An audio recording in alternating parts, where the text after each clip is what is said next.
ரித்தன்யாவுடைய வழக்கு அப்டேட், திடுக்கிடும் தகவல். அவளுடைய அந்தரங்கங்களை படம் பிடித்து அவரது மாமியார், அவருடைய குடும்பத்தினர், கவின்குமார் மேலும் அவர்களுடைய குடும்பத்தினர் இதை வைத்து மிரட்டி இருப்பார்களோ என்கின்ற சந்தேகம் தான் வருகிறது.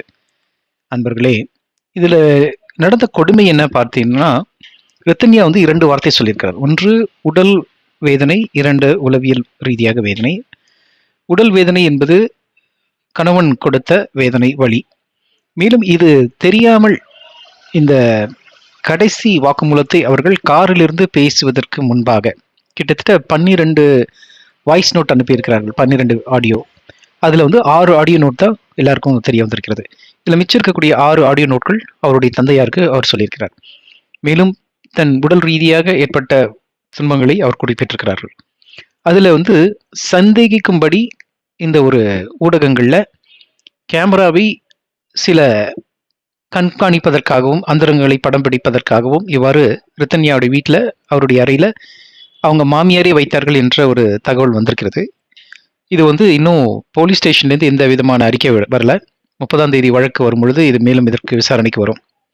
அப்போது இதில் என்ன நம்ம புரிஞ்சுக்க வேண்டியது இருக்குன்னா, ஒரு எந்த ஒரு பெண்ணுமே, இந்த காலத்து பெண்களுமே ஒரு சிறிய ஒரு மன வேறுபாடுனால, ஒரு கான்ஃப்ளிக்ட்னால குடும்பத்தை விட்டு வெளியில் வந்து தற்கொலை செய்து கொள்ளும் அளவுக்கு செய்திருக்க மாட்டார்கள்.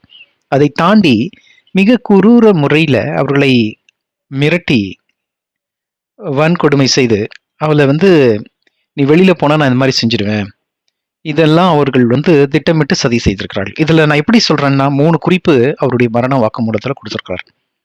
1, உடல் ரீதியாக தாக்குதல் நடக்கப்பட்டிருக்கிறது. உளவியல் ரீதியாக தாக்குதல் நடந்திருக்கிறது. மேலும் அவர்கள் கிரிமினல் என்கின்ற வார்த்தையை சொல்கிறார். கிரிமினல் என்றால் திட்டமிட்ட சதி செய்பவர்கள். இதிலிருந்து அவர்களை நாம் தண்டனை அளிக்க வேண்டும் என்று கேட்டுக்கொள்கிறோம். நன்றி, வணக்கம்.